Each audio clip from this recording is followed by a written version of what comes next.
ನಮಸ್ತೆ. 22/1/2025 ಬುಧವಾರ, ಕೃಷ್ಣ ಪಕ್ಷ. ಇವತ್ತು ದಿನದ ವಿಶೇಷಗಳನ್ನ ನೋಡೋಣ. ಫಸ್ಟ್ ಕುಂಡಲಿಯನ್ನು ನೋಡಿಕೊಳ್ಳೋದು.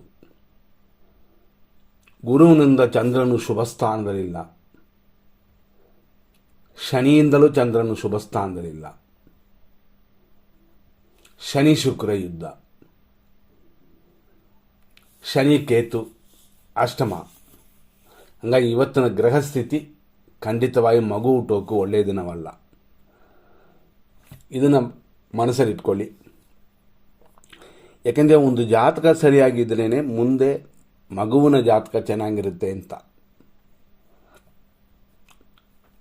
ಹಣಕಾಸಿನ ತೊಂದರೆ, ಗ್ರಹಸ್ಥಿತಿ ಕೆಟ್ಟು ವಿವಾಹ ಜೀವನ ಚೆನ್ನಾಗಿರಲ್ಲ. ಇದೆಲ್ಲ ನೀವು ಕೂತು ಕೇಳಬೇಕಾಗ್ತದೆ. ಇವತ್ತಿನ ದಿನದಲ್ಲಿ ಅಷ್ಟಮಿ ಇದೆ. ಮಧ್ಯಾಹ್ನ 3:19 ಅಷ್ಟಮಿ, ಆಮೇಲೆ ನವಮಿ. ಅಷ್ಟಮಿ ನವಮಿಯಲ್ಲೂ ಕೂಡ ಶುಭ ಕಾರ್ಯಗಳಿಲ್ಲ. ಮತ್ತು ಸ್ವಾತಿ ನಕ್ಷತ್ರವಿದೆ ಇವತ್ತು. ಬೆಳಗ್ಗೆಯಿಂದ ರಾತ್ರಿ 2:34 ಸ್ವಾತಿ ನಕ್ಷತ್ರ. ಆದರೆ ಅದರಲ್ಲಿ ಅಶುಭವಾಗಿರೋದರಿಂದ ಮುಹೂರ್ತ ಕಾರ್ಯಗಳು ಇಲ್ಲ. ರಾತ್ರಿ 2:34 ಮೇಲೆ ವಿಶಾಖ ನಕ್ಷತ್ರ ಬರುತ್ತದೆ.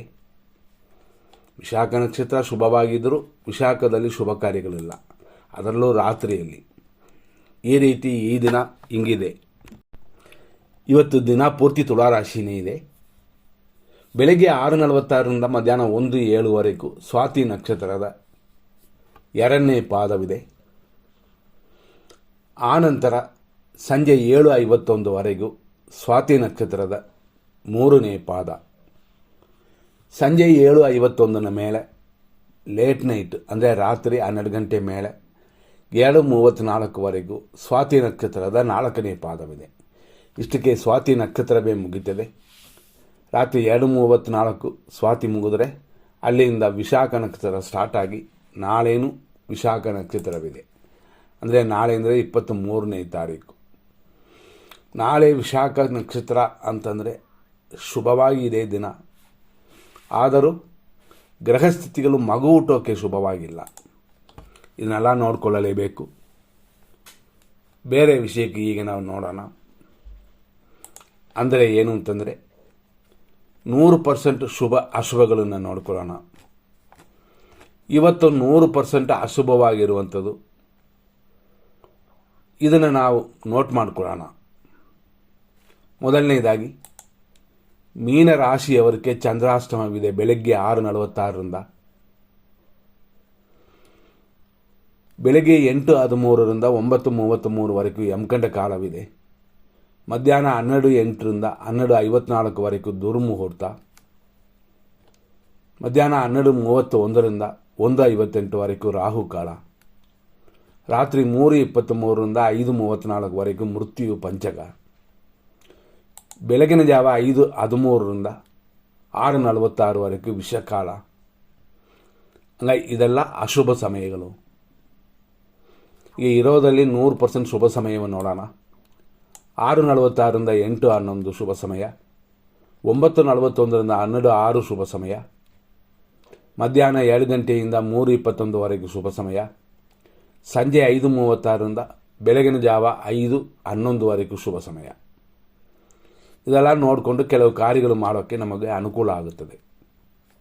ಅದರಲ್ಲೂ ಕೆಲವು ವಿಷಯಗಳನ್ನ ನೋಡಬೇಕು. ಇವತ್ತು ಅಭಿಜಿತ್ ಮುಹೂರ್ತವೇ ಇವತ್ತಿಲ್ಲ. ಆದ್ದರಿಂದಾಗಿ ಅಭಿಜಿತ್ ಮುಹೂರ್ತಕ್ಕೆ ಜನರಲ್ ಆಗಿ ಮಧ್ಯಾಹ್ನ ಇರುತ್ತೆ ಅಂತ ಕಾದು ಮಾಡೋದು ಬೇಡ. ಇದರಲ್ಲಿ ಹೆಚ್ಚಿನ ಗಮನ ಕೊಡಬೇಕು. ಮತ್ತು ಇವತ್ತು ಬುಧ ಹೊರೆ ಬೆಳಗ್ಗೆ 6:46 7:44 ಶುಭವಾಗಿದೆ. ಇದು ವ್ಯಾಪಾರಿಗಳಿಗೆ ಮತ್ತು ಓದುವ ಮಕ್ಕಳಿಗೆ ಒಳ್ಳೆಯ ಸಮಯ. ಸಾಮಾನ್ಯವಾಗಿ ಕೂತು ಓದೋಕ್ಕೆ ಅಥವಾ ಬೇರೆ ವಿಷಯಗಳು ಕಲಿಯುವವರಿಗೆ ಇದು ಉತ್ತಮ ಸಮಯ. ಈ ಸಮಯದಲ್ಲಿ ಶುಭ ಮುಹೂರ್ತವಿದೆ. ಲಾಭವು ಕೂಡಿ ಬರುತ್ತದೆ. ಚಂದ್ರ ಹೋರೆ ಇದೆ. ಇದೆಲ್ಲ ಕೂಡಿ ಬಂದಿರುವ ದಿನ ಶುಭವಾಗಿದೆ ಈ ಸಮಯ. ಮತ್ತು ಧನಲಾಭ ಕಾಲ ಇದೆ, ಆದರೂ ಆ ಸಮಯದಲ್ಲಿ ಶುಭವಾಗಿಲ್ಲ. ಇವತ್ತು ಗುರು ಹೊರೆ 9:39 ಮೇಲೆ 10:36ವರೆಗೆ ಇದೆ. ಇದರಲ್ಲೂ ಕೂಡ ಶುಭವಾಗಿರೋದು 9:41ರಿಂದ 10:36ವರೆಗೆ ಶುಭವಾಗೇ ಇದೆ. ಹಂಗಾಗಿ ಗುರು ಹೊರೆಯಲ್ಲಿ ಒಳ್ಳೆಯ ಕಾರ್ಯಗಳನ್ನೆಲ್ಲ ಮಾಡಬಹುದು. ಆದ್ದರಿಂದ ಇದರಲ್ಲಿ ಹೆಚ್ಚಿನ ಗಮನ ಕೊಟ್ಕೊಳ್ಳಿ. ಯಾಕೆಂತಂದರೆ ಶುಭ ಸಮಯ. ನಾವು ಹೇಳಿದ್ವಿ ಇವತ್ತು ಅಷ್ಟಮಿ ನವಮಿ ಶುಭವಲ್ಲ, ಸ್ವಾತಿ ನಕ್ಷತ್ರ ಕೂಡ ಶುಭವಲ್ಲ. ಆದರೂ ಕೂಡ ಇಲ್ಲಿ ನಾವು ಏನು ನೋಡ್ತೀವಿ ಅಂತಂದರೆ ಕೆಲವು ವಿಷಯಗಳು, ಅಂದರೆ ಎಮರ್ಜೆನ್ಸಿಗೆ, ಆಸ್ಪತ್ರೆ ಮುಂತಾದ ವಿಷಯಗಳಿಗೆ, ಈಗ ಮಗುನೇ ಹುಟ್ಟಬೇಕು ಅಂತಂದರೆ ನಾವು ಏನೂ ಮಾಡೋಕ್ಕಾಗಲ್ಲ. ಅಂಥದಕ್ಕೆ ನಾವು ಕೊಡುವ ಸಮಯವೇ ಇಂಥದ್ದು ಅಂತ. ಆದ್ದರಿಂದ ಗುರು ಹೊರೆ, ಗುಳಿಕೆ ಕಾಲ, ಇದರಲ್ಲಿ ಗುಳಿಕೆ ಕಾಲ 11:05ರಿಂದ 12:31ವರೆಗೆ ಇದೆ.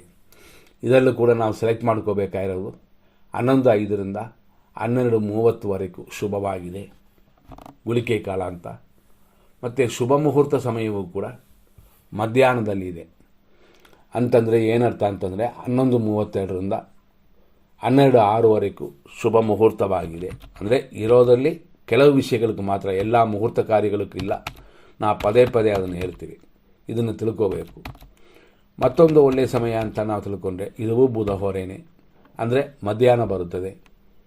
ಮಧ್ಯಾಹ್ನ ಅಂತಂದರೆ 2 ಗಂಟೆಯಿಂದ 2:26ವರೆಗೂ ಇದರಲ್ಲಿ ಬುಧ ಹೊರೆ ಚೆನ್ನಾಗಿರುತ್ತದೆ.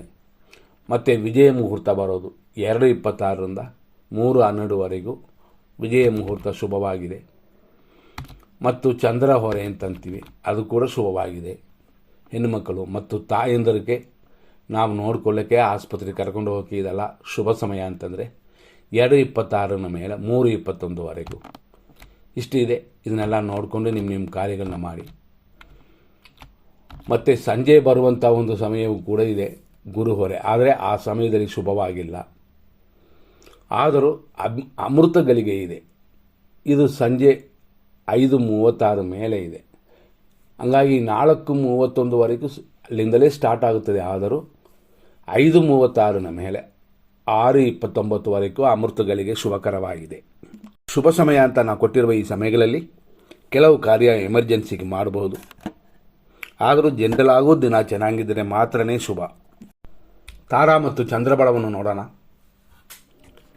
ಅಶ್ವಿನಿ ನಕ್ಷತ್ರ ಮೇಷರಾಶಿಯವರಿಗೆ ಇವತ್ತಿನ ದಿನದಲ್ಲಿ ರಾತ್ರಿಯವರೆಗೂ ಅನುಕೂಲವಿದೆ, ಸುಖ ಸಂತೋಷವಿದೆ, ಶುಭ ದಿನವಾಗಿದೆ.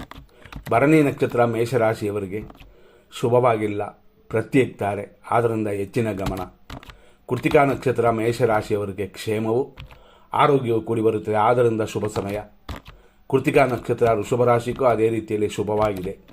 ರೋಹಿಣಿ ನಕ್ಷತ್ರ ವೃಷಭರಾಶಿಯವರಿಗೆ ಏಟು ಗಾಯಗಳು ಇಂಥದೆಲ್ಲ ಇರುತ್ತದೆ, ಆದರೂ ಶತ್ರು ಕಾಟವಿಲ್ಲ. ಮೃಗಶೀರ್ಷ ನಕ್ಷತ್ರ ವೃಷಭರಾಶಿ ಸಂಪತ್ತು ಉಂಟು, ಶತ್ರುನಾಶವೂ ಇದೆ. ಮೃಗಶೀರ್ಷ ನಕ್ಷತ್ರ ಮಿಥುನ ರಾಶಿ ಸಂಪತ್ತಿದೆ, ಕಾರ್ಯ ವಿಘ್ನಗಳು ಕೂಡ ಕೂಡಿ ಬರುತ್ತದೆ. ಆದ್ದರಿಂದ ಸ್ವಲ್ಪ ವಿಘ್ನಗಳಿಗೆ ವಿನಾಯಕನ ಪೂಜೆ ಮಾಡಿಕೊಳ್ಳಿ. ಆರುದ್ರ ನಕ್ಷತ್ರ ಮಿಥುನ ರಾಶಿ ಜನ್ಮತಾರೆ ಕಾರ್ಯ ವಿಘ್ನ, ಎಚ್ಚರವಾಗೇ ಇರೋದು ಉತ್ತಮ. ನಂತರ ನೋಡುವಂಥದ್ದು ಪುನರ್ವಸು ನಕ್ಷತ್ರ ಮಿಥುನ ರಾಶಿ ಪರಮಮಿತ್ರ ಧಾರೆಯು ಸ್ವಲ್ಪ ಕಾರ್ಯ ವಿಘ್ನವೂ ಇದೆ. ಪುನರ್ವಸು ನಕ್ಷತ್ರ ಕರ್ಕಾಟಕ ರಾಶಿ ಪರಮಮಿತ್ರ ಧಾರೆ ಅನುಕೂಲ ದಿನವಿದು. ನಂತರ ನೋಡುವಂಥದ್ದು ಪುಷ್ಯ ನಕ್ಷತ್ರ ಕರ್ಕಾಟಕ ರಾಶಿ ಮಿತ್ರಧಾರೆ ರೋಗ ಭಯ, ಅಂದರೆ ರೋಗ ಭಯ ಮಾತ್ರ ಕೆಟ್ಟದು, ಆದರೆ ಬೇರೆ ವಿಷಯಗಳಲ್ಲಿ ಶುಭವಾಗಿದೆ. ಆಶ್ಲೇಷ ನಕ್ಷತ್ರ ಕರ್ಕಾಟಕ ರಾಶಿ ಖಂಡಿತವಾಗಿ ಟೆನ್ಷನ್ ಇದೆ, ರೋಗ ಭಯ ಉಂಟು, ಅಷ್ಟೊಂದು ಹೇಳ್ಕೊಳ್ಳುವಂತೆ ದಿನವಿಲ್ಲ. ಮಕಾ ನಕ್ಷತ್ರ ಸಿಂಹರಾಶಿ ಅನುಕೂಲ, ದ್ರವ್ಯ ಲಾಭವೆಲ್ಲ ಉಂಟು. ಪುಬ್ಬ ನಕ್ಷತ್ರ ಸಿಂಹರಾಶಿ ಇವತ್ತಿನ ದಿನ ನಮ್ಮ ಪರವಾಗಿ ಕಾರ್ಯಗಳು ಸಕ್ಸಸ್ ಆಗೋದು ಕಷ್ಟ ಅಂತಿದೆ, ಅದರಿಂದ ನೋಡ್ಕೊಳ್ಳಿ. ಉತ್ತರ ನಕ್ಷತ್ರ ಸಿಂಹರಾಶಿ 1ನೇ ಪಾದ ಆರೋಗ್ಯ ಉಂಟು, ಲಾಭ ಉಂಟು, ಶುಭವಾಗಿದೆ. ಉತ್ತರ ನಕ್ಷತ್ರ ಕನ್ಯಾ ರಾಶಿ ಆರೋಗ್ಯ ಉಂಟು, ಆದರೆ ಧನಹಾನಿ ಇದೆ. ಹಸ್ತ ನಕ್ಷತ್ರ ಕನ್ಯಾ ರಾಶಿ ವಿಪತ್ತಿದೆ, ಧನಹಾನಿಯೂ ಕೂಡಿ ಬರುತ್ತದೆ. ಚಿತ್ತಾ ನಕ್ಷತ್ರ ಕನ್ಯಾ ರಾಶಿ ಸಂಪತ್ತು ಉಂಟು, ಆದರೆ ಧನಹಾನಿಯೂ ಕೂಡೋದು ಎಚ್ಚರ. ಚಿತ್ತಾ ನಕ್ಷತ್ರ ತುಳಾರಾಶಿ ಸಂಪತ್, ಶರೀರ ಸೌಖ್ಯವೆಲ್ಲ ಉಂಟು. ಸ್ವಾತಿ ನಕ್ಷತ್ರ ತುಳಾರಾಶಿ ಜನ್ಮತಾರೆ, ಶರೀರ ಸುಖವೆಲ್ಲ ಉಂಟು, ಆದ್ದರಿಂದ ಶುಭ ದಿನವಾಗಿದೆ. ವಿಶಾಖ ನಕ್ಷತ್ರ ತುಳಾರಾಶಿ ಪರಮಮಿತ್ರಧಾರೆ, ಶರೀರ ಸುಖ, ಶುಭವಾಗಿದೆ ರಾತ್ರಿವರೆಗೂ. ವಿಶಾಖ ನಕ್ಷತ್ರ ವೃಶ್ಚಿಕ ರಾಶಿ ಖಂಡಿತವಾಗಿ ಅನುಕೂಲಕರವಾಗಿದೆ, ಹಾಗಾಗಿ ಶುಭ ದಿನವಿದು. ಅನುರಾಧ ನಕ್ಷತ್ರ ವೃಶ್ಚಿಕ ರಾಶಿ ಮಿತ್ರಧಾರೆ ಪರಮ ಮಿತ್ರಧಾರೆ ಅಂತ ಇವತ್ತು ದಿನ ಪೂರ್ತಿ ಚೆನ್ನಾಗಿದೆ. ಜ್ಯೇಷ್ಠ ನಕ್ಷತ್ರ ವೃಶ್ಚಿಕ ರಾಶಿಯವರಿಗೆ ಟೆನ್ಷನ್ ಉಂಟು, ಆದ್ದರಿಂದ ಟೆನ್ಷನ್ ಬಿಟ್ಟುಬಿಡಿ. ಇನ್ನೊಂದು ದಿನ ನಿಮ್ಮ ಕಾರ್ಯಗಳನ್ನ ಮಾಡೋಣ.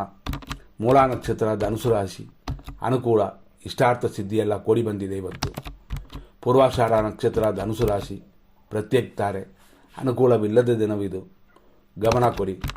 ಉತ್ತರಾಷಾಢ ನಕ್ಷತ್ರ ಧನುಸು ರಾಶಿ ಆರೋಗ್ಯ ಉಂಟು, ಇಷ್ಟಾರ್ಥ ಸಿದ್ಧಿಯೂ ಕೂಡಿ ಬರುತ್ತದೆ. ಉತ್ತರಾಷಾಢ ನಕ್ಷತ್ರ ಮಕರ ರಾಶಿ ಆರೋಗ್ಯ ಉಂಟು, ಅಭಿವೃದ್ಧಿಯೂ ಉಂಟು, ಆದ್ದರಿಂದ ಶುಭವಾಗಿದೆ. ಶ್ರವಣ ನಕ್ಷತ್ರ ಮಕರ ರಾಶಿ ವಿಪತ್ತಿದೆ, ಕೆಲಸ ಕಾರ್ಯಗಳ ಅಭಿವೃದ್ಧಿಯೂ ಉಂಟು, ಎರಡೂ ಮಿಕ್ಸ್ ಆಗಿದೆ, ಹಂಗಾಗಿ 50-50% ಅಂತ. ಏಟು ಗಾಯಗಳಿಲ್ಲದೆ ನೋಡ್ಕೊಳ್ಳಿ. ಧನಿಷ್ಠ ನಕ್ಷತ್ರ ಮಕರ ರಾಶಿ ಸಂಪತ್ತಿದೆ, ಉದ್ಯೋಗ ಅಭಿವೃದ್ಧಿ ಇದೆ, ಹಂಗಾಗಿ ನಿಮಗೆ ಶುಭ ದಿನವಾಗಿದೆ ಇದು. ಧನಿಷ್ಠ ನಕ್ಷತ್ರ ಕುಂಭರಾಶಿ ಖಂಡಿತವಾಗಿ ಅನುಕೂಲವಿದೆ. ಶತಭಿಷ ನಕ್ಷತ್ರ ಕುಂಭರಾಶಿ ಜನ್ಮತಾರೆಯಾಗಿರೋದರಿಂದ ತಲೆ ಸ್ನಾನ ಮಾಡಿ ದೇವರಲ್ಲಿ ಪೂಜೆ ಮಾಡಿಕೊಳ್ಳಿ. ಕುಲದೇವತಾ ಪೂಜೆ ಇನ್ನೂ ಉತ್ತಮವಾಗಿರುತ್ತದೆ. ಪೂರ್ವ ಭಾದ್ರಪದ ನಕ್ಷತ್ರ ಕುಂಭರಾಶಿ ಪರಮ ಮಿತ್ರಧಾರೆಯಾಗಿ ಶುಭಕರವಾಗಿದೆ. ಪೂರ್ವ ಭಾದ್ರಪದ ನಕ್ಷತ್ರ ಮೀನರಾಶಿ ಪರಮ ಮಿತ್ರಧಾರೆ, ಹಂಗಾಗಿ ಅನುಕೂಲವಿದೆ. ಉತ್ತರ ಭಾದ್ರಪದ ನಕ್ಷತ್ರ ಮೀನರಾಶಿ ಮಿತ್ರಧಾರೆ ಪರಮ ಮಿತ್ರಧಾರೆ ಅಂತ ದಿನಾಪೂರ್ತಿ ಚೆನ್ನಾಗಿದೆ. ಜನರಲಾಗಿ ಕೆಟ್ಟುದರೂ ಕೂಡ ನಿಮಗೆ ಚೆನ್ನಾಗಿರೋದರಿಂದ ಆರಾಮಿರಿ. ರೇವತಿ ನಕ್ಷತ್ರ ಮೀನರಾಶಿ ಖಂಡಿತವಾಗಿ ಟೆನ್ಷನ್ ಉಂಟು, ರೋಗ ವೃದ್ಧಿ ಇದೆ, ಆರೋಗ್ಯದಲ್ಲಿ ಎಚ್ಚರ, ವೇಸ್ಟ್ ಖರ್ಚುಗಳೆಲ್ಲ ಆಗುತ್ತದೆ, ಅವಾಯ್ಡ್ ಮಾಡಿ ಈ ದಿನಾನ. ಇಷ್ಟೆಲ್ಲ ವಿಷಯಗಳನ್ನ ನೋಡಿದ್ವಿ. ಮಗು ಆಗೋಕ್ಕೆ ಇವತ್ತು ಒಳ್ಳೆಯ ದಿನವಲ್ಲ, ಮುಂದಿನ ಸಂಚಿಕೆಯಲ್ಲಿ ನೋಡೋಣ. ಧನ್ಯವಾದಗಳು.